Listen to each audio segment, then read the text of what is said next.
Okay, so I think we should start. We made the breaks longer because one of the flights that is bringing some people is also delayed. They should arrive, but now he already landed, and so they should be soon with us.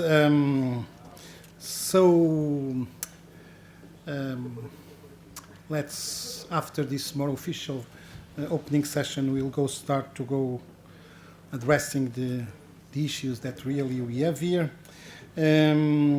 First of all, I would like to ask you, everybody that have, of course, as you can see in the program, you have your names assigned to different sessions in the afternoon.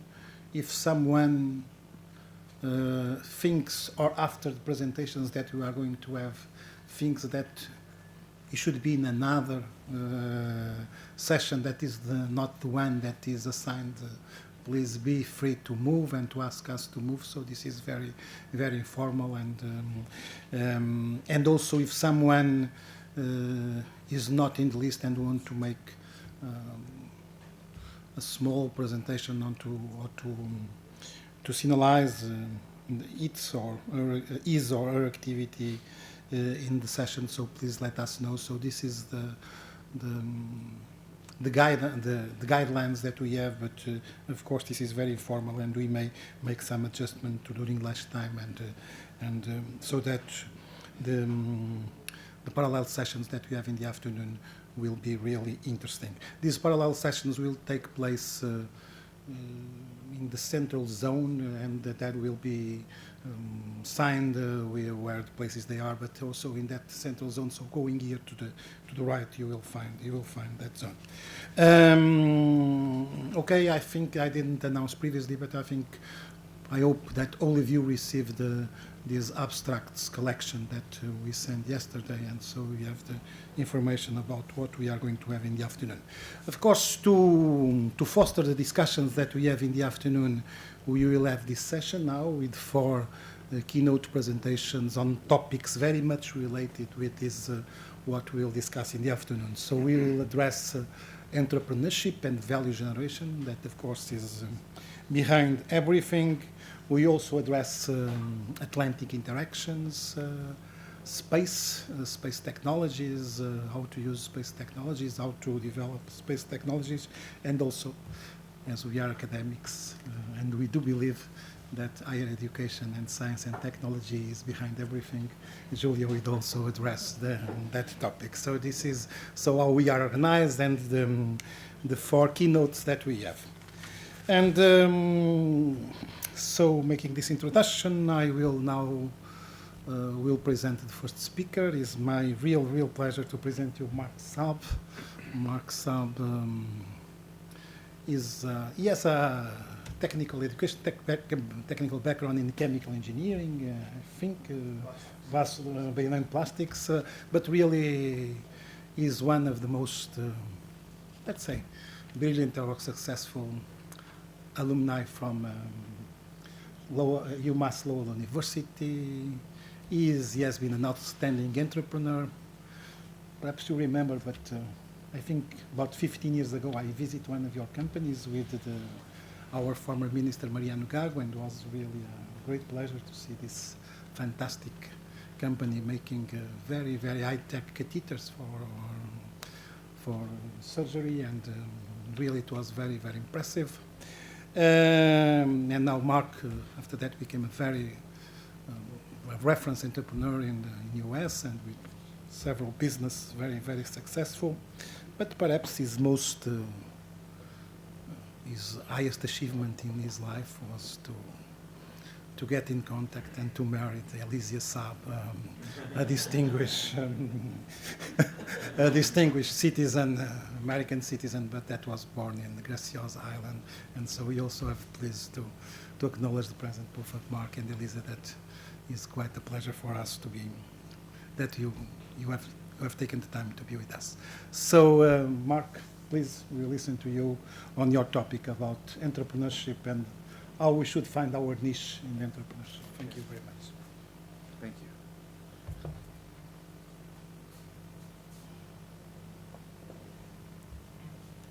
Bom dia.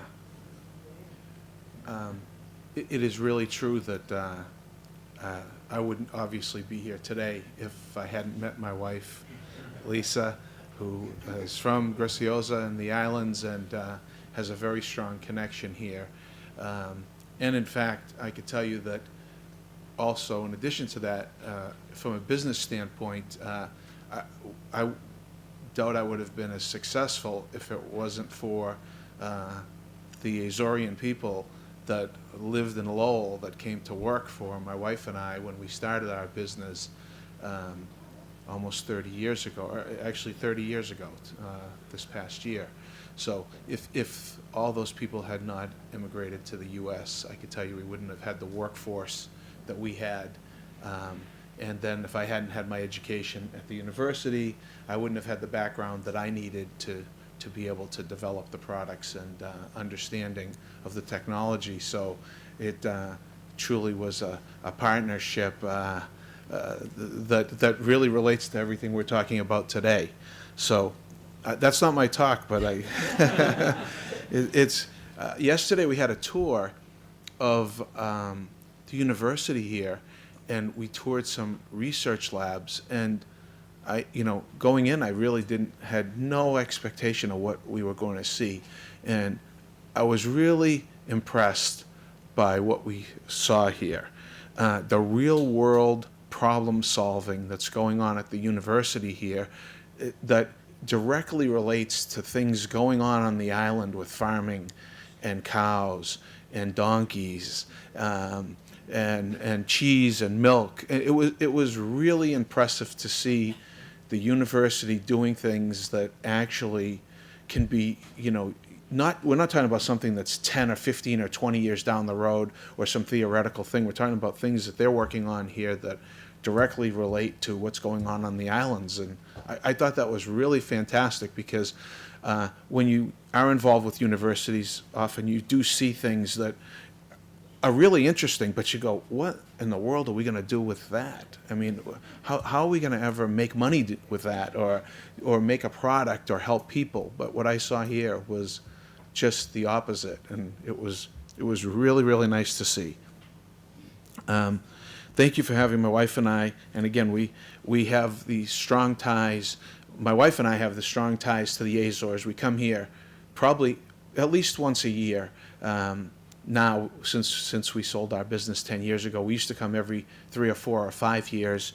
And we also have strong ties to the University of Massachusetts Lowell. So we were very happy that we were kind of able to bring all these parties together. Again, my wife was born in Graciosa. She moved to the U.S. when she was 5 years old. She moved to Lowell, Massachusetts. In Lowell, we have a very large Portuguese population, primarily from the Azores, and actually probably 50% of them from Graciosa. I actually think there's more. I think there's more people in Lowell from Graciosa than there is in Graciosa. with their descendants. It's really true. 5 years ago, we funded the creation of a Portuguese studies program at UMass Lowell. When we became more involved with the university, after being a student there, we were shocked, my wife was shocked to see all the foreign language programs that were at the university, and there was none in Portuguese. So she decided that she wanted one. And so she worked with the people at UMass Lowell to create this Portuguese studies program because she really wanted to see the Portuguese language taught for the benefit of the descendants of the people from the Azores, and also for American people who were interested in the language and interested in the culture, because there were so many people exposed to it through marriage, like myself and others. So she really wanted to bridge that gap between the university and the Portuguese community, and she also wanted to help foster more Portuguese immigrant families and children of Portuguese people to want to go to the university and want to get an education, and maybe make that connection and say, well, I can study Portuguese and I can learn something else, because we did find there were a lot of kids weren't really pursuing college and secondary studies from the Portuguese community, and so we thought we could help change that by getting, again, the Portuguese community more engaged at the university. So we're quite proud of what's happened in the last 5 years with that Portuguese studies program and how well it's done. So that was my wife's little entrepreneurial project, finding her little niche business there with the university to get things moving in the right direction there. I am an engineer by training. I'm a plastics engineer. It's a very niche training in the U.S. When I graduated in 1981, UMass Lowell was the only accredited plastics engineering program in the United States. There were no others. 4-year engineering degree in plastics. We used to graduate about 20 students a year. That number goes up to 30 or 40, goes back to 20, but it's a very, very small program. But I graduated in 1981 with a Bachelor of Science degree, and I went to work in industry. And after I started in industry, I went back and I was working on my master's degree in the evening. And while I was working at that, on my master's, I was doing research on the structure-property relationships of biaxially oriented polyethylene terephthalate, which doesn't mean anything to probably anybody in this room, but it was the beginning of our successful business. So during that research, I actually came up with a process that I was using to characterize this material.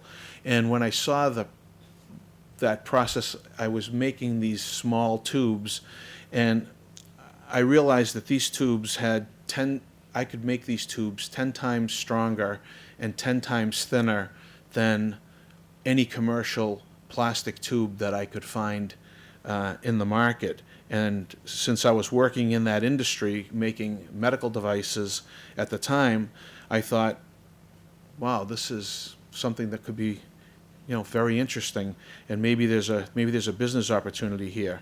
So at that time, I was working. This was in the mid '80s. I was working for a company called C.R. Bard, and we were making balloon catheters that were used to unblock coronary arteries. So rather than having your chest cut open and going in and doing a bypass procedure in which you would be, literally sedated and under the knife for could be all day long, and, months of recovery. Instead, we developed these catheters.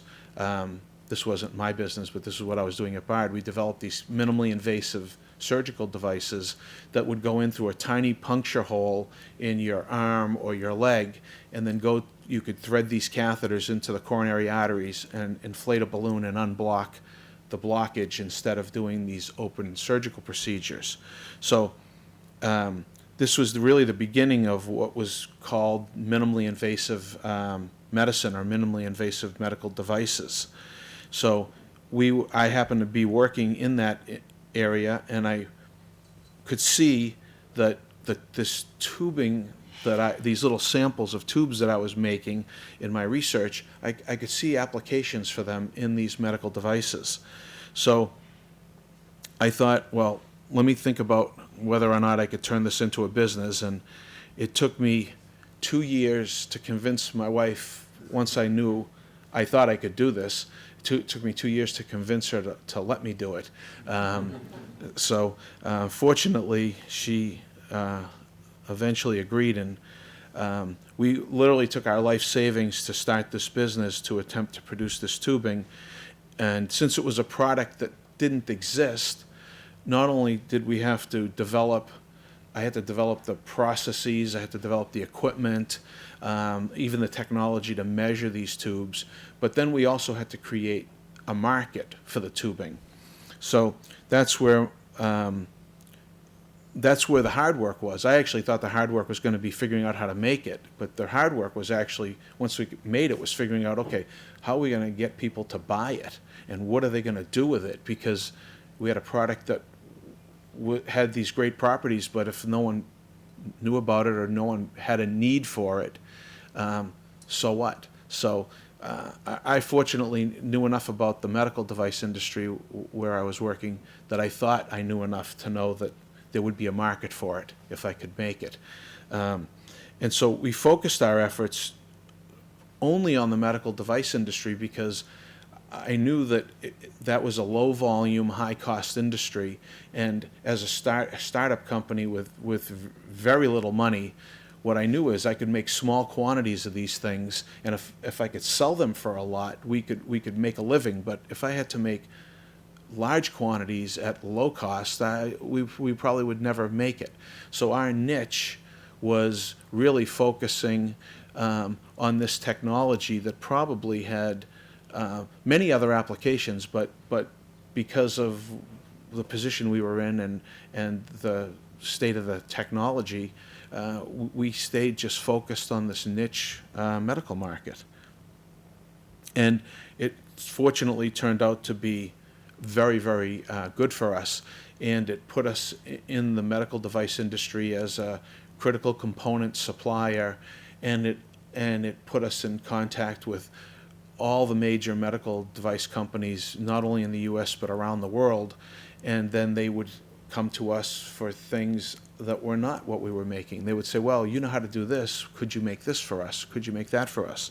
So over that time period, I was able to develop over 35 patents in my name related to medical devices and components. Some of those patents my wife and I would look at and we'd say, well, that's something we can do at our company. Let's develop that. Other ones I would take to my customers and say, well, I think this might be of interest to you. It's not something I'm interested in doing, but we will license this to you, and you go do this. So we did that, and then we started a couple of other companies, both in the U.S. and in Europe, based on some of the ideas I had, where we thought it was going to require a separate business, a focused effort with people dedicated to just doing that one thing. And so we did some of that with our technology. And so we were fortunately not always successful with everything we did, but we had enough successes that they outweighed the failures. And we ran this company, Advanced Polymers, for over 20 years before we sold it in 2010. And when we sold that business in 2010, we took a large sum of money from that sale, and we started a family foundation, a nonprofit foundation, to fund local nonprofit organizations to help people in need, and also to start a big scholarship program so that we could provide scholarships to students to pay for college and also for private high schools, because in the U.S. College education is extremely expensive. Since 2010, when we sold the business, our family foundation has given out over $2 million in scholarships and grants. And over the years, we've also formed a very strong partnership with UMass Lowell, our business employed all the engineers that worked for me were all UMass Lowell. We had one non-UMass Lowell graduate. We had all UMass Lowell interns, UMass Lowell graduates, and we had all Azorian people working in our manufacturing organization until we literally hired everybody that we knew that was Portuguese and everybody that our employees knew that was good. When we ran out of the Portuguese people, then we started hiring people that weren't Portuguese. So we also at UMass Lowell, in addition to the Portuguese program, we funded the creation of an engineering lab, and we also funded an emerging technologies and innovation center called the Mark and Elisa Saab Emerging Technologies and Innovation Center. We also have a number of scholarships at the university, one that benefits Portuguese students. So if you're a Portuguese descendant, you can get a scholarship at the university if you apply for it. I also have one in the plastics engineering program. So we've tried to, again, do things to help benefit where I came from, the plastics program, the Portuguese community, and so forth. And we also have, my wife and I have had great experience and benefits identifying, that niche and pursuing a cause through collaborative efforts and entrepreneurship in both private, public, and now nonprofit spaces. And when I see Portugal and the Azores, I see, especially the Azores, I see a niche product. I mean, the Azores is, by definition, a niche. A niche. It's an amazing place. While I'm not an expert in Portugal, I see that the Azores and Portugal can certainly continue to develop and find their niche in the global economy by identifying opportunities like, obviously, geographic location, agriculture, environmental science, and even energy independence. There's a great project going on in Graciosa right now with generating energy from renewable sources, which it's amazing. I mean, I think about it and I say, this is Graciosa, and they're, doing something that how many people in the world have done. It's really impressive. I think, being at the forefront and using the unique characteristics of Portugal and the Azores to be at the forefront in research and entrepreneurship is a fantastic thing. And at UMass Lowell, entrepreneurial spirit really is driving all things. It's kind of the focus of what UMass Lowell is really all about. They've really done gone to great efforts to take the university and really take it from an old textile school, which is where the school really started from, and turn it into technology-driven, entrepreneurial-driven place. And I think the opportunities for collaboration between the Azores, Portugal, and the university are really endless because of the many quality academic and research programs that exist and the amazing people on both sides that exist. So how do we collectively take advantage of these opportunities? I think we need the partnerships in private and public sector to drive change and innovation. And my experience is, for these things to work well, you have to develop personal relationships. We can say, well, we want UMass Lowell to work with the Azores. Okay, well, what does that mean? Well, it means people getting together and getting on a plane and coming like we are today and talking to each other one-on-one and finding common interests, finding common technologies, and sometimes just making friends with people and saying, gee, I really like that guy. I'd like to work with him. I wonder how we could figure out a way to work together on something.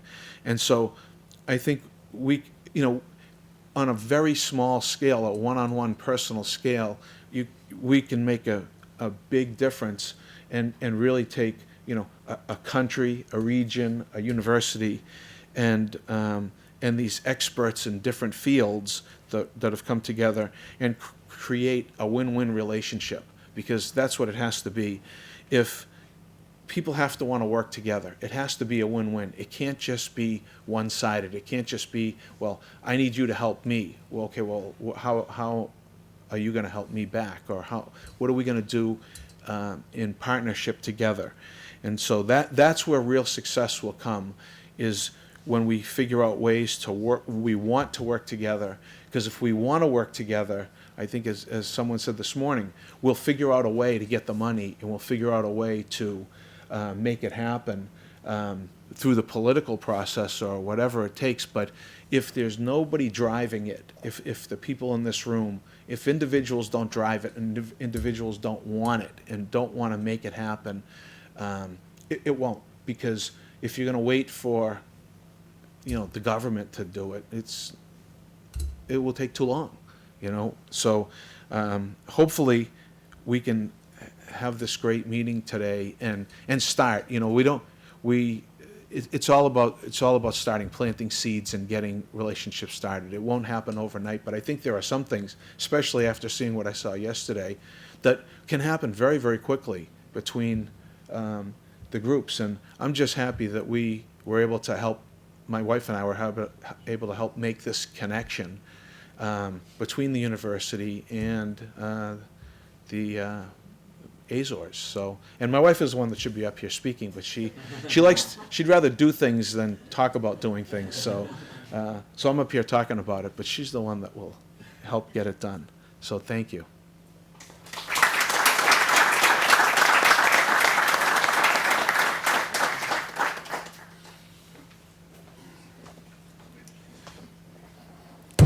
Okay, thank you very much, Mark, for sharing your experience and your vision with us, and really the way you challenge this community in the way we should do things in the near future. And of course, I think having you in a certain way by side with us, I think it will be much easier okay, I think it will be easier and even more challenging. Any questions for Mark?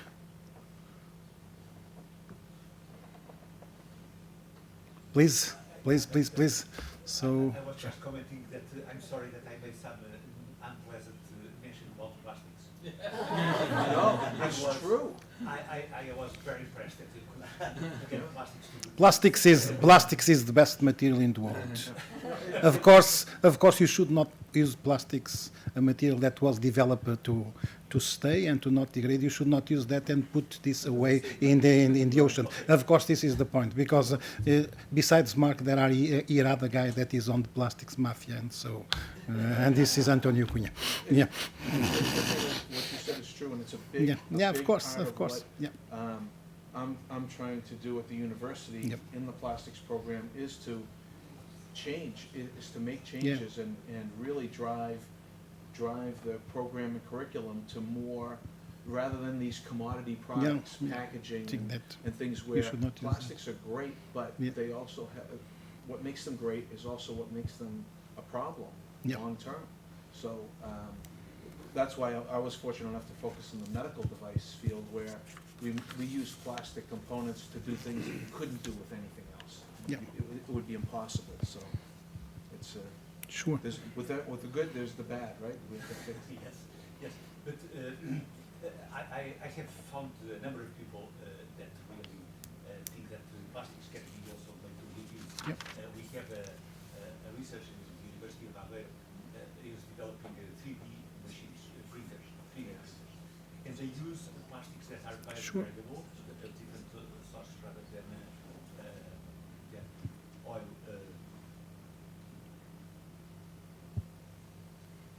I think they will put this on. Okay, you should this. Okay. Different sources, and so it's. And I recently heard that Pepsi Cola was trying to get some transparent materials for some of their products, and it's not possible to do them without plastics. But maybe plastics that are, that are not lasting for thousands of years can be a solution for that. But Tetra Pak, which is a big packaging company, could not do that yet. Right. And I think that research it's a very good example, and it's very inspiring what you said, that, study of these things, and if you have a focus on practical uses of these things, can be truly inspiring. Thank you very much for your input. Thank you. Any other question or comment for Mark? I think the secretary was going to say something. No, it's not the case. No. So thank you very much. We will go on with Joaquim Brito. Now the contingent from Lisbon has arrived, and so the last plane landed in. So people are joining us. Okay, good. So now we will have the pleasure to listen to Joaquim Brito. Joaquim Brito is originally from Spain, from Canary Islands. He has been devoted his career to sea studies, different type of studies in sea. He was the deputy director of one of the major Spanish lab in sea studies in Canary Islands, the Parque, where they made very, very big and nice infrastructure for sea studies. And so he became so important and so well known in this world that the air project, this international project that Portugal has been involved in, Minister Manuel Heitor decided to hire him as the Director General of the air project. The air project is a very ambitious project about the Atlantic, about interactions between the Atlantic, the space and Earth systems, and is a project that is at this moment managed by Joaquim and has its headquarters here at Terceira Island. So we look forward that you share with us what is this ambition and this vision of the air project. Okay, Joaquim, please. Okay, thank you very much for having me. And I'm going to tell a little bit about the Air Center. But really, before starting, I have been touched with the speech of Mark because it's really a career of entrepreneurship, and this is in certain way what we used to do in the islands. In the past, most of the families have someone looking for a better future abroad or whatever, but always looking for. So this spirit, I think that we have to keep it, and have now the opportunity to apply it in a new world, in a world that is connected, in which living in an island now shouldn't be a problem anymore. I mean, in the other way around, I think that this spirit have to be used in order to get the good things and change the handicap that we have in the islands in order to use these opportunities that this new world and the world that is coming offer us to be productive and to be competitive, using both the advantages that we have in the islands and the opportunities that are offered in this new world. So I think that also that is part of what this is the essence of the Air Center. So what we try is just have a very well connected space in the Atlantic area in which a lot of institutions in different countries are connected, institutions that are working in science, in technology, that know, that have the knowledge of what the needs are in these countries, and also at the same time connected with other institutions in other countries that have the technology or that have the expertise or that have the connections with the funding opportunities. So in such a way that if we put all of these things together, the opportunity to the business, together with the expertise, together with the money, so what the business can be done. We can move this business. And I think that the islands can play a role in that. Part of the value chain that in the past have to be just in one place, now shouldn't be in one place, could be in many places. And if you are able to detect what is these needs are, what is these opportunities that are coming, you can do it from here. What we need is the connections, what we need is the knowledge. That is what is important, to have these well-connected areas, these well-connected networking at the international level. So one example is, for example, the observation of the Earth. So in the next decade, we're going to have plenty of business opportunities in relation with the observation of the Earth, with the observation of the environment. Not only just with the Internet of Things that is coming, or the 5Gs, new technologies, the satellites, for example. Now we have something like 3,000 satellites orbiting the Earth. In the next 10 years, we are going to double this amount of satellites. That means a lot of new opportunities that are going to be happening there. And also, most of the observation is concentrated just in the north part of the Earth, while the south part is the observation there is very much reduced. So that means an opportunity to work in those areas. Also in those areas is where the population is going to grow a lot. Also in those areas is in the South Atlantic, for example, is where we are going to have the next, from here to 2050, we are going to have 2 billion people more. More than half of this population is going to be there. It's going to burn there. I mean, it's going to need services there. It's in this area also where we are going to have a lot of problems in relation with the environment, in relation with the climatic change, in relation with diseases. So there's a good opportunity to look for observation in those areas. So the Earth Center is one of the things that it's doing is just creating this international network in different countries, using the high-level connections that the Minister of Science and Technology of these countries have already done, in order to connect the needs and the technologies and the opportunities. So some countries, some research centers can provide the knowledge, the expertise that they have, and in other countries also we can work together with them in order to solve concrete problems in relation with the control, for example, of inundations or floods, or the control of the impact of climatic change, or the marine spatial planning, and so on. So this is the general approach of the Earth Center. So we are working in an international network that is based here in Azores, in order to share science, to share technology, and to solve problems in this whole Atlantic area. So we have partnerships with so many different institutions. For us, this partnership is very important because it provides the right network in order to work in those countries, to know what the opportunities are, also to work with them in order to do capacity buildings, to exchange people.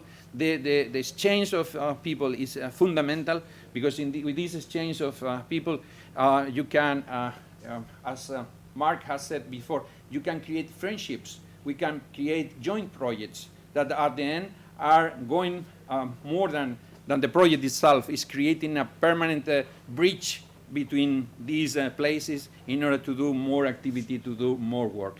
So, you must know. Yes.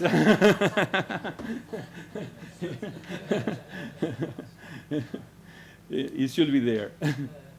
So we have created an international process that with very high-level meetings in order to create the networking between the countries, and then through this networking going through the institutions, through the research institutions, in order to fulfill the agreements between the institutions and to create the exchange.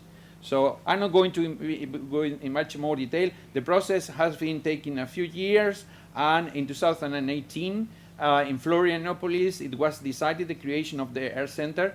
From there group has been preparing the strategic plan, and the director was hired just 3 months ago. So I am just arriving to the position. We are starting with the activity, and we got our last meeting in April in Lagos in Nigeria. In there, for example, we were focusing very much on everything related with floods and inundation. The problem in Lagos, for example, is 20 million people and facing a lot of climatic risks in the next years in relation with climatic change and inundation. As we see, the vision is share this science and technology, especially in the marine and for the marine and coastal ecosystem, and for the benefit of the people that is living around those regions. Also, I think that it's important. This growing of the population in those areas is so important that I think that this we have to help to offer opportunities. I think that one of the things that inspire me about Mark is that you have to create opportunities for the people in their own places. Because if it's not, you are forced in some way to look for, and you are losing sometimes the force of this, not only the brain, but also the entrepreneurship spirit. You have said that you were hiring Portuguese people, but because they have this entrepreneurial spirit, and in such a way we lose it, because this has been developed abroad and not here.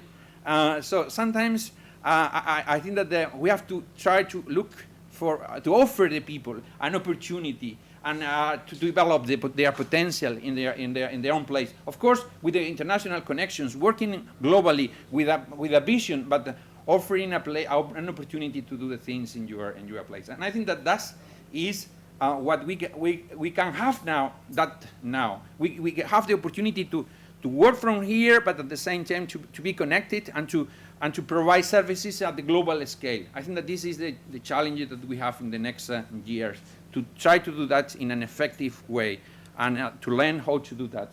So this is, in a certain way, what we are trying to do with the Air Center, with this distributed network that try to connect with the different elements that are needed in the value chain, with the people that have the knowledge, the people that have the technology, the people that have the money, the people that make things happen. But from here on, our scope is mainly in everything related with the environment, with the ocean, from the space to the blue growth, marine energy, and so on. So we're working in technologies related with the observation of the Earth from the space, from the sensoring in situ, from technologies in relation with mitigation of climatic change, with the use of marine resources, aquaculture, with offshore energies, with looking at also new ways of navigation and controlling things in the sea. The sea is 70% of the planet. A lot of things are happening. There is a lot of challenges that are happening in the next years in relation with new blue growth activities. And all of that is going to require high tech, and also what we can offer here from Azores is living labs. So the islands are just like small living labs that in which in parallel you can develop any kind of things, from smart ports to new kind of technologies, to use of the artificial intelligence in order to do the management of the coastal zones or the main shipping. So there's the islands really are offering a unique opportunity to do these mesoscale studies between the lab and the escalation of the final product. You can have these small places in where you can test your business model, you can do the sanity check of what you are doing, and you can learn in order to finally send the product to the whole market. So I think that the Azores could play a very wonderful place on that kind of testing living labs and in everything related with marine technology. So we are working with focus in the SDG objectives, in the objectives fixed by the United Nations, especially on the objective 14 in relation with oceans, but also in relation with the infrastructures and energies and so on, in order to look for a much sustainable world, but doing business at the same time. I mean, in order to that happen, we have to make it profitable. Otherwise, it doesn't happen. So we are already developing a network of connections with different centers and institutions. I'm not going to be much more detailed for that. We have to work harder on that, and especially with in the States, I think that we have to go deeper in relation with the universities, and especially in Massachusetts. I think that we have here a wonderful opportunity to do that and to concrete actions. And I think that also in all of these things, in all of these projects, important is having people from both sides, in such a way that this friendship happen. At the end is bridges that you are building through the people. The people is really the people is doing the projects. It's not the institutions. It's the single people that work together and that are motivated at challenges. And if they have one in one side, one in the other side, that is the best, the strongest bridges that you can build. So that is why we are always putting the names and the faces of the people. And these Atlantic bridges is really something that is important for us. And also, when you create these bridges, later on you don't see the other one as foreigners. You look at the other one as a colleague, something that you can work with and do business with. And also, I think that this is creating a better world. It's not only just a question of business, but also creating a better world. So we are in that process, and of course, in behind you have to have concrete projects. So we are now in a very hard work, preparing different kind of projects in relation with the observation of satellites, in relation with the raw materials, for example. That is something that we are interested for the next years. Plastics is also going to be one big mission at the European level. There is 1 billion that is going to be focused on new solutions for plastics. How to look at, but also with the approach that you have mentioned before. It's not a question of just doing research in a single area. It's just you have to solve a problem. That is the vision of the mission-oriented activity that in Europe I think that was missing. In the States you already have it a long time ago. And I think that this is the right approach, in which at the same time you have to focus in solving the problem of the plastics, but you have to have a legislation that help on that. And you have to have later on some kind of incentive for the people in order to implement this legislation. So that is how the missions are going to work. I'm not going to be in much more detail. We can later on move on all of that. That is only just to show you. Yes, I'm going to present one of the activities that we are doing, because just last week we have signed it together with the European Space Agency an agreement in order to have in here one of the ESA labs, one of these labs in which new technologies, new open-minded projects are going to be developed. For example, how to use artificial intelligence in order to treat this large amount of data that the European satellites are producing, and sometimes it's impossible to treat it with humans. I mean, you have to have some kind of deep learning process or some kind of procedures with artificial intelligence to do that. So we are trying to do that from here. Of course, we are not going to be working alone. So we are going to working with other institutions in Portugal that have the right expertise, with other institutions around the world that have the right expertise, also with the university in Massachusetts. We hope to work on that direction. But yes, part of the value chain should be here, a little bit, and we should be connected. That's for me what is critical and what is much more important in order to. So there's a lot of opportunities. During the next years, we are going to see a huge amount of new opportunities in relation with robotics, in relation with application of geolocation technologies, in relation with artificial reality. There's one enterprise that I don't know if it's in here, but it's working in here, just looking for games that are using, for example, this question of the ocean. So there's going to be many opportunities in relation with that. Plastic is one of the things that we are going to be working on in relation especially with the observation and in relation with how to look at the biodegradation of that. We also are having international projects in relation with the observation of the ocean. So we are working together at the European level in order to define one specific program for the observation of the Atlantic Ocean and offering services later on to the users from the marine transport, for example, to coastal agents. Also, we have other problems connecting the archipelagos in order to exchange information between, in this case, this one was in relation with the Caribbean area and the Canary Island and Azores and Madeira. So sometimes in the islands we develop technologies that other islands can use. So why reinventing the wheel in every place? So why not having these connections in such a way that the technologies that have been developed in one place could be used in the other ones? I think that also another important program that is coming is in relation with the circumnavigation of Magallanes.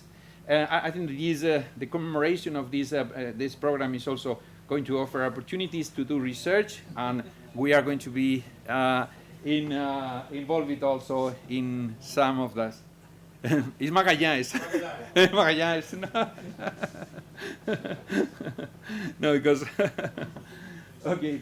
So in relation with supercomputing, so I'm not going to say very much on that in front of Antonio Cunha, because he is the expertise on that. So I'm not going to talk too much about that. But I think that this is also a great opportunity in supercomputing.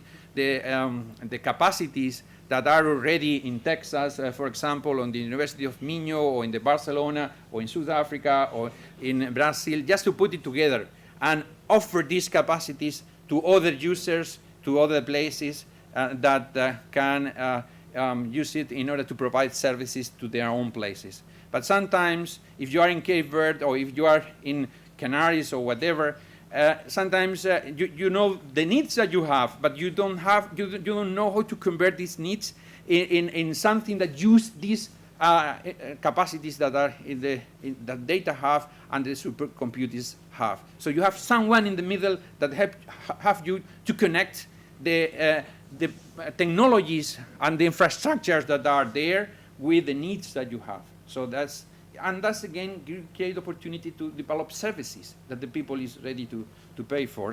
So I think that in here also that there's a great opportunities, and again is a collaboration, is using capacities that are in Minho with maybe people that is in here, with maybe people that is in Canaries and Cape Verde that use the final services. Is connecting people.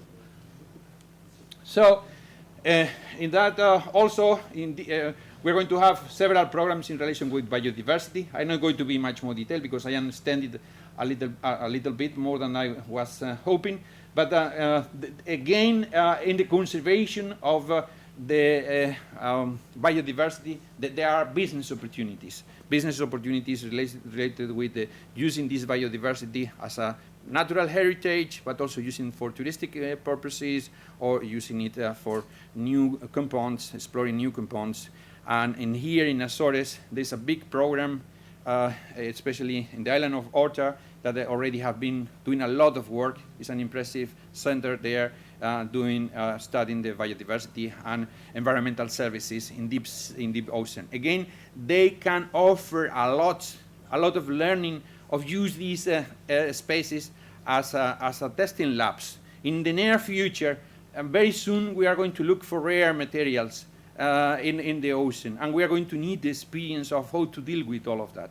So I think that this is also Azores could provide, and especially that center, very good value on that. So in relation with climatic change, there's many services, and inundations is one of them that in places like in the South Atlantic, we are providing them. So I'm not going to go in much more detail because I think that this has been enough for today. But what the message that I would like to convey is that until a few years, I think that we were thinking from the islands that we have to go abroad, to go to the continent, to make a life and to develop a future. But I think that this is not anymore necessary. I think that we have to fight to do our future from the islands, connected with the world, working with the same entrepreneurship that guide our ancestors to go to the continent, but using it from our place, and also using technologies and connecting with the people that have the technology in order to produce services from our own place. So that is our main message, and also what we're trying to do from the Air Center. Thank you.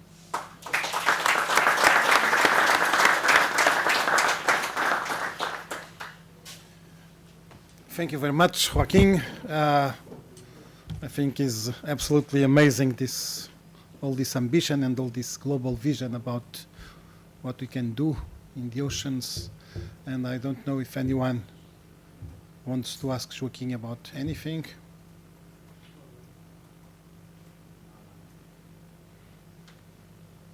As I told you, the Air Center and Joaquin Brito is based here in Terceira Island, and so his headquarters are here. So, okay, if not, thank you. We will move now for the space. We're going to jump to the space, and I have the pleasure to introduce you Professor Supira Chakrabarti. He is the head of the Center for Space Science and Technology of UMass Lowell. He's a specialist in this area. He got a PhD from Berkeley some years ago, perhaps many years ago. He's one of the researchers in the US with important projects being granted by NASA and our agencies. And so I'm very pleased to introduce him and to thank his participation, and really to acknowledge, because Supira is the person that I do think that make a best preparation for this meeting and for this conference once he bought a special tie for this event. So thank you very much. So it's going to be a pleasure to listen to you. Thank you. It's quite an honor for me to be here, and I get nervous when I see all these cameras, so please bear with me. You may not be familiar with how to say my name, so this is my name. This is how you say it. You know, I had to teach my wife how to say it properly.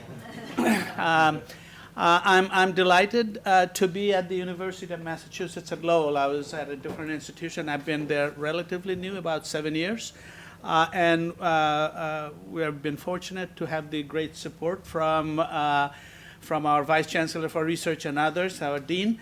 What I'll do is, with all this support comes the responsibility. The Dean asked me to talk about something that I don't know anything about, trends in space exploration. So I learned, and I'll talk to you about that. So this is all I learned about the history of space exploration in one slide. What you see here are the number of space flights, starting with this first one in 1957, Sputnik, until today. There are some interesting things that you see. In the beginning, there are lots and lots of failures. All the red things are failures. And of course, that's how you learn. And the good news is the number of failures have come down or stabilized, but the number of successes have grown significantly. The other things are, in about 2006, there was a decline, but now there has been an increase. That's a very, very helpful and optimistic signs. And so that's what gets me very excited. This is from World Economic Forum. So it talks about the impact of space and space technology on society. And you can sort of see there are many different areas where we can contribute, including space conflict. There are monitoring and other issues, plus all the technologies that are byproduct of space exploration. You have to build materials that are lightweight, strong, At the same time, they are useful and durable. So there are all kinds of things that we're learning from this. And this is the recent state, about a year or so ago. The space economy is about $345 billion a year. So there are many different aspects of it. And this is the reason there are a lot of interest, and there are many different aspects of it. And we at the university are a very small part of it, where we think that we would like to contribute to this through innovation, through partnerships, and by selected areas. And I would like to show you at some point some of the work that we're doing at UMass Lowell and how we could partner with you and make some real contribution. I think there are opportunities. At least this is my own personal comment in here. What you notice here is that most of the part is in space industry, and then there are satellite industry, and there are non-satellite. So there are things that are necessary, ground infrastructure, communications, and so forth. So we need to worry about all of those. This is, again, something similar, a Space Industry Association. Thank you. The Space Industry Association put together this, and it's as of 2018. The industry. There are satellite services, satellite manufacturing, launch industry, and I know that we're talking about, you're talking about here a spaceport. So this is where I think you're looking at the making contributions, but there are others, building satellites, education, and so forth. So what I tried to do was try to see where we could work together and find common areas where we could contribute and work together. This is very interesting. This is the kind of numbers that I look at. This is NASA budget trend, 2017 to 2023. If you look at this thing, one of the things that struck out, it's in millions, so the overall budget is roughly at about $20 billion in round numbers. But if you look at this, this is very matter of concern for me. Started in 2017, about $100 million a year in education. That went dramatically to zero. So this is something that we have to start thinking about where we are going. Well, there are other things. Earth sciences, with a new administration, things change, but so the focus is not on Earth science. But if you look at this, commercial low Earth orbiting satellites, this is the opportunity here. Started with zero, now going to $225 million a year. This is how we look at where our opportunities are. I don't think ice hockey is a very big sport here, so you may not know this.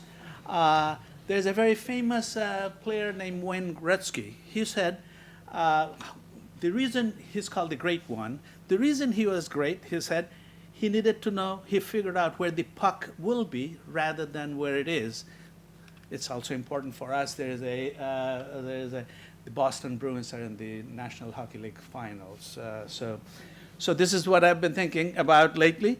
So if we have to be successful, we have to see where the puck will be, and this is where I think some guidelines as to where we should start thinking about it. And it's in the commercial low Earth orbiting satellite programs. So then I started looking at where the applications are if we are going to do satellites. Again, 2008 to, I can't read, but it's 2000, way beyond 2025. And what you see here are applications that talk about telecommunications, some commercials, GSO are geosynchronous orbits, some are non-geosynchronous. And so commercial applications are growing. And if you look at that line, it's rather dramatic. Now, you know, some of you may or may not be familiar. There are various names given to types of satellites: femto, pico, nano, micro, mini. All of those things collectively is called small sat. On the other hand, if you look at the next one, which is called small, it's not small sat. It's small satellites. So this is the problem, you know, it's sort of, you know, we have to learn our language. So, you know, Portuguese is not probably the same as Boston English. So we're sort of trying to see how we could talk. But the interesting thing is here, is this rise of small sats. If you look at 2012 to 2017, the number of launches are going up, but the bulk of the launches are all in the small sat categories, all the yellow ones. So this is, again, telling us this is the roadmap that we should consider. This is where we should be going, focusing our interest in. And that's one of the things we are trying to do at UMass Lowell, and I'll try to give you some examples. So again, to convince you, if you are still not convinced, here is the reason you should be interested in small sat. Those gray ones are projections. So not only it's growing, but the point is it's a sustainable growth, at least for the near future. And if you are still looking for more reason, look at who are doing these things. All these yellow ones are done by universities. So now space has become domesticated. Things are being done at the university. In the past, when we started originally in the 1957, countries, nations were doing it. Then big corporations. Now it's brought back to the university level. So this is where I think we could work together. The other ones are, the green ones are commercial, military, and there are many civilian applications. So you can note that the NASA's contribution is small. So this is something to keep in mind then when we are talking about. And finally, this is the part that I just love. This is one chart. I looked at it and I said, who was doing it? Well, private companies. Then there are universities. And then you start looking at institute. Research institutes are flying satellites, nonprofits, schools. There are some schools, high schools, and even from Brazil, there was a 6th grade school students, they have flown a satellite. So this is truly becoming for the masses, and everybody says you learn by doing things, and this is how we learn. And then the last part, look at this, there is an individual. One person had a nice enough checkbook, and that's not that big, there are not too many zeros, and this particular case happened to be an artist who wanted to do something in space. So now, the space is for everybody. You don't have to be a technologist doing things in the lab, but anybody can do things. That's the message. And of course, in the Azores and the Portugal, you have articulated a vision. When we met the minister, I found some of the things that the vision from the country is development and construction of next generation of satellites. And you're doing that. Miniaturization, you're also doing the, talking about the sensors, and there you're talking about spaceport. Of course, the secretary also have articulated these things. You have seen this when you're in Boston before. So if you look at the space knowledge and opportunities, this is why I find that we're trying to do things. You have already articulated this, and I think this is one of the reasons I think we are, a perfect match to work together, and I think we should be able to do things together. Now, I'll say us teaming together. This is one of the reasons we're here. This was an article in the Washington Post. It's talking about why 2019 is important.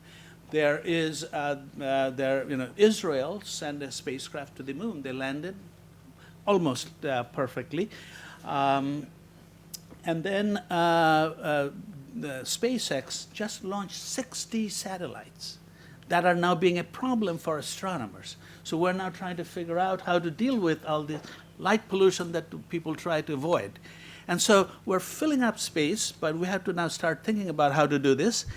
U.S. National Academy has talked about how we could do science from small satellites. So this is where I think we could take sort of guidance from. And what are they doing? CubeSats, these are 10 centimeter cube is the one unit called 1U. Most popular ones are 3U, 10 centimeter by 10 centimeter by 30 centimeters. But this is what are being used, started in about 2000, and look at how fast it's growing. And if you look at what they're using them for, the blue one is the imaging. As Joachim earlier talked about remote sensing. Imaging is one of the major applications, and commercial people are getting involved. There has been a record from India. They launched one launch. They launched 104 satellites, and 88 of those satellites were from one company called Planet Labs, and they are now observing the Earth and doing mostly commercial work. The other applications are technology development and maturization, and communications. And this is some of the things that we are doing at UMass Lowell, and I'll try to give you an example. In here is an example of an imaging instrument. It's less than 10 centimeter cube, and we decided that we'll try to do it in only 4 different colors, because there are a lot of reasons you could do it. And what you're going to see is a scene through our lab, which is this part, and what you're going to see there are the same scene in 4 different colors, and we have developed it with students. Mostly it's a work done by one graduate student, and you'll notice that it includes a automatic exposure control. This can look at continuously. Now it's sun setting, so it gets darker, but you'll start seeing that the exposure time will go up. It was thousandths of a second. Now the street lights are going on. You can see cars going by. And keep an eye on this one. Some students came at night. They didn't know that we're taking data. And we saw their pictures on the window reflected. So these are the kinds of things that we have done. We put this whole thing together in about a month. And you can sort of see there you go. Those are the students who did not know that they were on candid camera, I guess. And now we're also, our undergraduate students are building a whole satellite. This is a CubeSat. It's 10 centimeter by 30 centimeter. And what we're trying to demonstrate is high throughput communications. And as we put more and more satellites and images up there, sending the data down is a problem. And what we're trying to demonstrate is a data rate that comes down from space, which are a factor of 10 or 20 higher than the conventional or average communications are. So our undergraduate students have designed the whole system. The only time we get involved is when they get into trouble. And then if there's a financial trouble, I go to the dean or the vice chancellor to bail us out. But usually they haven't had to do a whole lot of that yet. So that's one of the things. So now the question is, why should we work together? Well, the important thing is, of course, football. That's the thing. Some of our American colleagues probably don't know who this is. Pedro Poletta. And after he scored a goal, he would go like this. But there's a reason why he did that. And that is a hawk, a ghost hawk from the Azores. So that's what he was trying to do. And this is the true partnership of us, because our university thing is the river hawk. So it's the partnership of hawks. That's why we should work together, and we're meant to work together. So this is something that we should do, but it may not be as, if I could be a little more serious, this is a plaque that's in the Boston Logan Airport. Marconi did his communications, since we're talking about one of the problems is communications. And if you are going to build a spaceport here, we could probably have some communications, since we're developing all the satellite communication infrastructure at Lowell. And once you launch halfway across the world, one of the first set of things you want to do is the satellite alive? Is it performing? So this was done from Massachusetts to Europe. Marconi is actually personally, I have a connection. When I was a graduate student, I shared an office with his grandson. So I was delighted to see the communication part. And what we're developing from our CubeSat is something called a phased array that could steer the beam, and you could send a lot more data through that. And so it's a modern version of that. We could work together to do that. And where is the application? One of the things that you are doing here through this satellite constellations. And again, the whole point is sending a lot more data. Each satellite has to talk to the other, and through the directional control, we could talk to them, we could send the data down. So this communication technology that our undergraduate students are developing, maybe we could work together to see how we could incorporate them. And how well does it work? Well, this is the, when you visited us last time, it was a paper design. Now we have designed and built it. This is actually it will fly. Anything below that line is what we needed. I can't even spell the VSWR. So this just shows that there are 16 elements. Each of those elements work beautifully. Now we have designed, again, an undergraduate student designed the electronics. Just came back last week, so we're going to test it. And hopefully later in this year, this satellite will fly, will have some good data. Even if it doesn't, the fact that we have come from nothing to this part shows how much education has happened. There is a lot of interest in there. And I can let you in on a secret. All the design, the radio design, was done by a mechanical engineering student. So when we talk about, earlier people talked about they want to work together, these are people who taught themselves how to do these things because they're interested and they want to make a contribution to something that we all want. We also started a program on aerospace engineering. This is a class that I taught as a part of a class project. There were a group of 3 or 4 students. They had to write a proposal of how to build a satellite, and they not only wrote the proposal, this student went and built it in our maker space. So we're fortunate that we have that spirit of being able to do something differently from others, not just write on a piece of paper, have somebody build it and then test it. Here, the students are actually doing things. I feel that the same kind of things could happen here. Finally, we like to work with people who are really make a difference. Last month, we, in collaboration with John F. Kennedy Library, on April 5th, we did a celebration of 50 years of moon landing. One of the people in here is Rahul Narayan. He competed for Google X Prize. He started a company in the US, and as you can see, May 31st, NASA announced that 3 private companies are going to take experiments to the moon. Happened to be his company was one of the 3, and they're going there next year, 2020. They just started the company last October. So this is how fast things are going. We are fortunate to be part of these activities, and we are delighted. I'm personally delighted to be here. The only bad things are, the food is too good, people are too nice, and the weather is just glorious. So thank you very much. I look forward to working with you.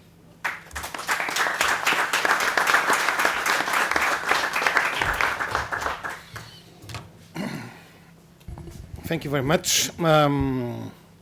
This is, of course, a fascinating world.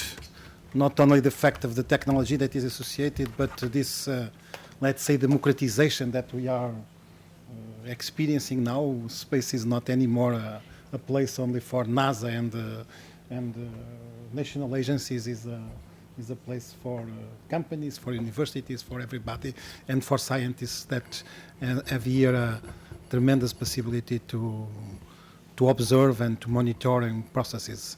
So. Anyone wants to comment and make any link? I'm sure at Azores there are many, many possibilities of engaging with these technologies. Okay, please, Bruno. Thank you for your presentation. The directive communication with broadband scheme works through CubeSats or for ground stations only? So, yeah, CubeSat to ground. We're building a ground station on campus. It's a complicated way we're doing it. The reason is as you try to send a lot of data, the way you do it is you narrow the beam, and to do that it's very directional. So we have created, and from a CubeSat, it's very hard to point very accurately. So what we're trying to do is we have a ground station that sends a beacon that says, I'm here, send me data. As it goes over there, it finds where it is and then narrows the beam there and send the data down to another location nearby where they have a bigger dish. So it's a haystack observatory that has an 18-meter dish. That's where we'll get the data. But it's purely a technology demonstration from CubeSat. So It's quite clever. Thank you. Please.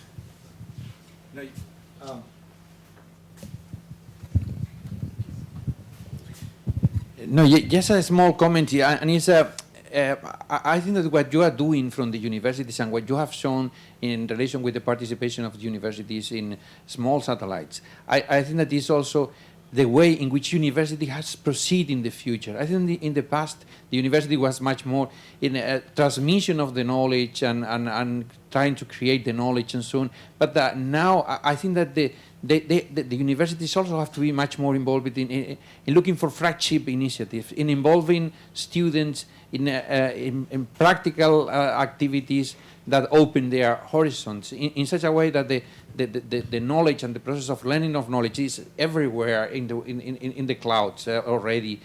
So I think that really at the universities, at the European universities especially, have to look at your track and what you are doing in these kind of projects, because that is also opening a new mindset in the students in order to do things and to use the knowledge to the different kind of knowledge that is not segmented just in one field, but is that they have to use a huge of different elements in order to find the objective, that is flying the satellite or flying the constellation of satellites and accomplishing a mission that produces results over a people. So I think that is really inspiring what you are doing from the university, and I think that at European universities also we have to follow this path. we are fortunate. Our university has this tagline that says "Work ready, life ready, world ready."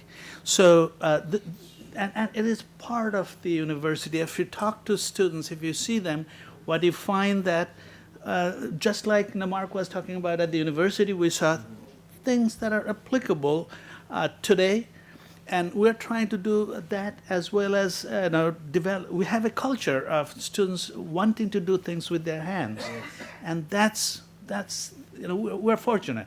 So it's easy as a result, and then having leadership like Julie and the dean, it is not difficult for some of us. The dean wants to speak. I'm sorry, I didn't say anything. No, I just thank you so much, Priya. No, I just want to say I think there's one way maybe we can explore in collaborating. You picking up data with images, you picking up data also somewhere else. So one of the things that actually I think might be worth exploring is how do you fuse that data together somewhere in the cloud, and then get people to look at it from different eyes and looking at it to learn about whatever one is interested in. I think that is something that is possible because both sides have data, but how do you fuse the data? How do you actually get that data such that actually it is worth fusing it, number one, and number two, you have two groups looking at it differently. And that's not as easy as it sounds like, I've just said it, but I think it's worth exploring.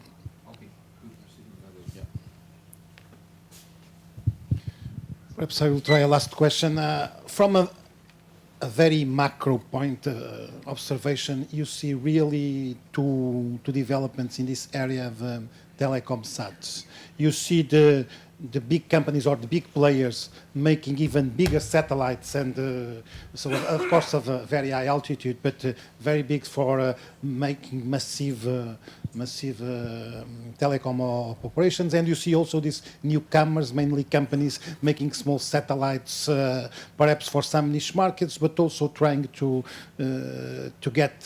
enter in the market. So do you think this is a kind of a fight, and there will be some stabilization in the future, or you see that there are really a market for the big satellites, and they will remain, and of course the micro and small satellites will do very niche jobs, and so the two approaches will remain. You know, there is a wise man, is a baseball player in the U.S., Yogi Berra, who said the hardest thing to predict is the future. So I won't get into that one, but I just pointed out that others, a lot more educated and knowledgeable people who talked about where the industry is going. Clearly imaging, clearly telecommunications are important. But I think what you talked about from sea to space, that kind of application, I think, would be very unique and an area where we could contribute. For example, you could make some measurement locally with very high resolution.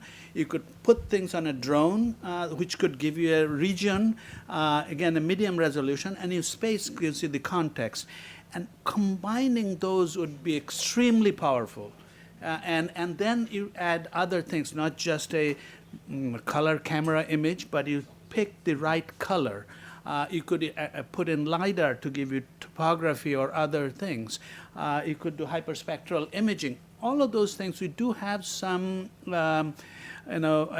experience with. And so this is why I just love it, you know. Thank you. Okay, thank you very much. Okay, we will finish with the keynote by Julie Shen.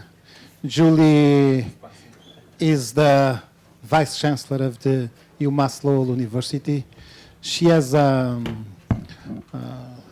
education as a mechanical engineer, but she really is a specialist on materials, on manufacturing, and really on nanomaterials and on nano and micro manufacturing. She's very, very linked with innovation, very, very linked with a very nice center that they have in UMass with modern textiles and modern materials and very nice technologies. So she's a great scientist, but she is also responsible for the management of the university, and she's representing today here the UMass of Lowell, and we are very proud to have you with us, Julie, and so we look forward to have your keynote. Thank you. Great. Thank you, Antonio. So let me just open by saying this is amazing in terms of the collection of people that we have here today, because I truly believe that this type of collaboration and cooperation requires this combination of government support. So the Secretary and Vice President, the Mayor was here, right? Universities, right? Businesses. It's those combinations of people who can bring their particular sets of skills and talents and resources together in order to create the type of ecosystem that we're trying to create here to solve some of the challenges that are really, truly global. What I would like to do is to start, we started, as Secretary said, in February with a delegation that came from the Azores and the Portugal to visit UMass Lowell. And from that initial meeting, it was clear that there were opportunities here, and opportunities because of common interests and a common desire to work together. For those of you who were not able to come to UMass Lowell with that first delegation, I encourage you, I welcome you to, as soon as you have the ability, to come visit us. Because I think, as Duarte said earlier, it's about getting the people together. And so I want to start with just a short video to introduce you to the University of Massachusetts Lowell. Oops.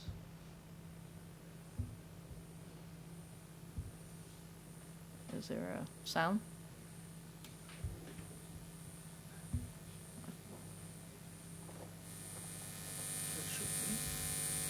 Oh, yeah. Nope. Do I need to do something to turn the sound on? Uh-huh.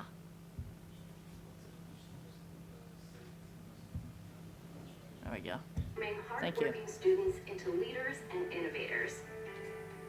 With more than 120 majors and more than 70 master's and doctoral programs, UMass Lowell is renowned for its excellence in engineering, computer science, criminal justice, healthcare, and entrepreneurship.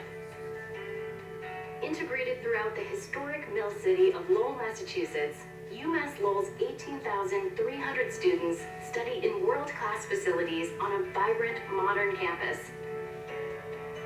The UMass Lowell Riverhawks compete in the NCAA's Division I, led by its perennial powerhouse men's hockey team.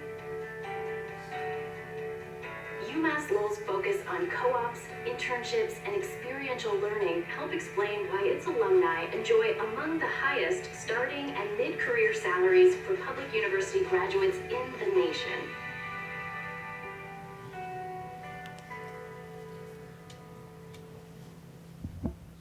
So just a very, very short flavor, but I think hopefully from some of the conversations we've had already, you get a sense of some of the things that are unique and particularly important to us.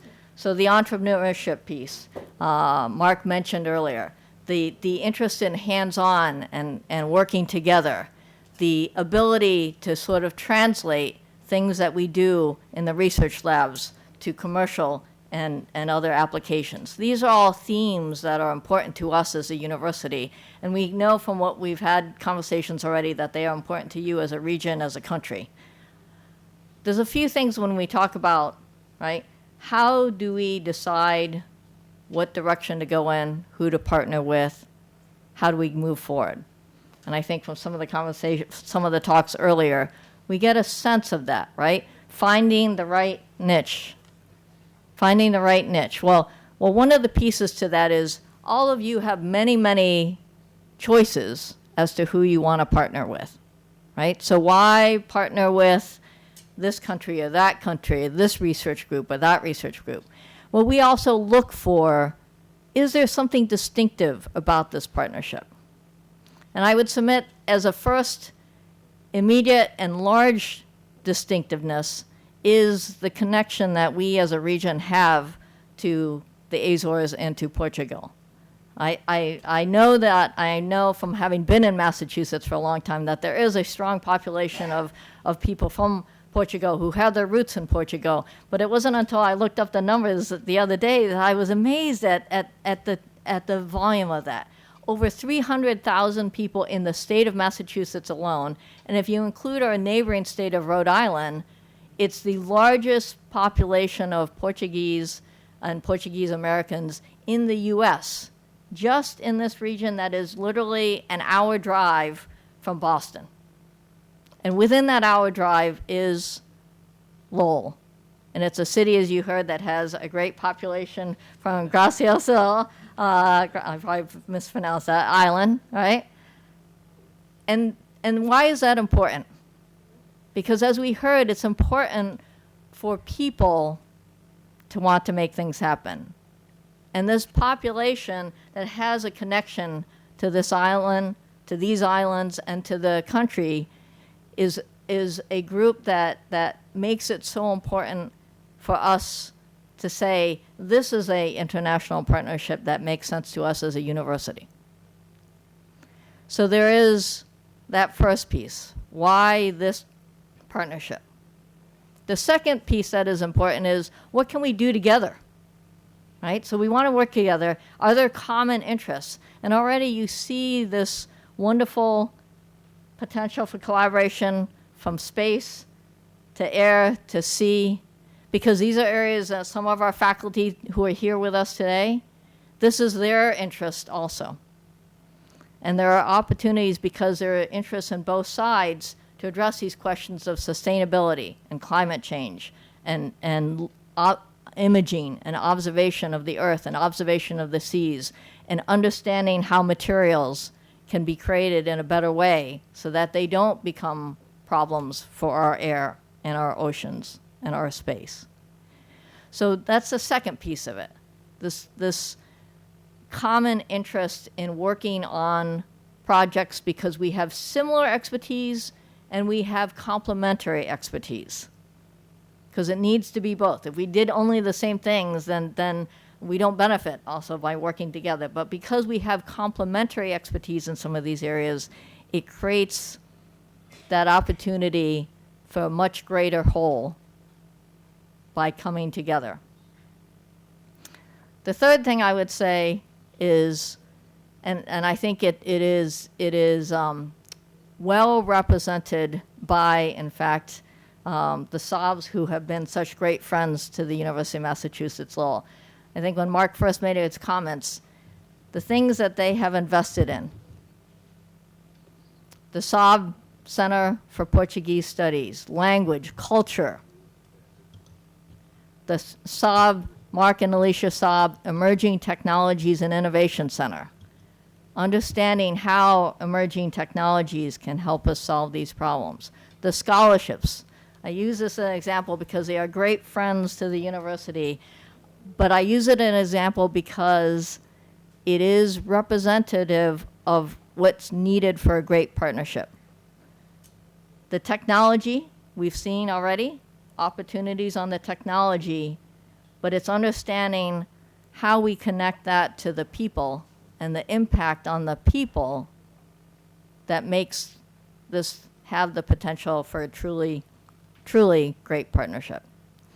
So I want to close by, in particular, thanking Antonio and Nuruddin, who have been the point people from each side, because the other last piece that is important for this to be a great success, and I think is represented by what you are going to be doing this afternoon, is putting that people energy into coming up with a specific plan, coming up with specific projects, coming up with specific targets, and finally coming up with specific steps that we're going to do so that when we all leave these beautiful islands and get busy with all the other demands, right, that we know what is our timeline, what are we going to do, how are we going to move this partnership together?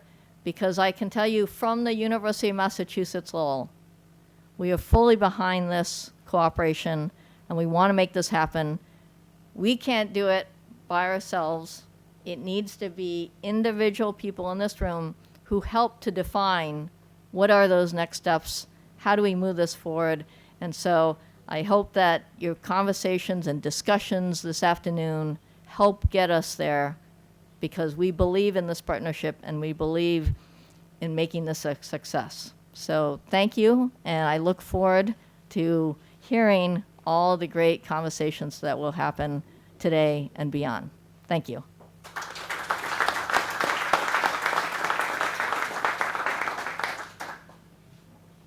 Okay, so we close back morning. Thank you very much. So what we will do in the afternoon was nicely presented by, in the afternoon by Julie. So I think lunch is ready. So we'll start by giving Drew as the program, and we'll meet together, and in each room, rapporteurs will try to identify what is the best things, and available to help you, and so. Okay, have a nice night. So we're serving lunch on the room right next to you, right behind you, so enjoy. Okay? Deixa eu ver,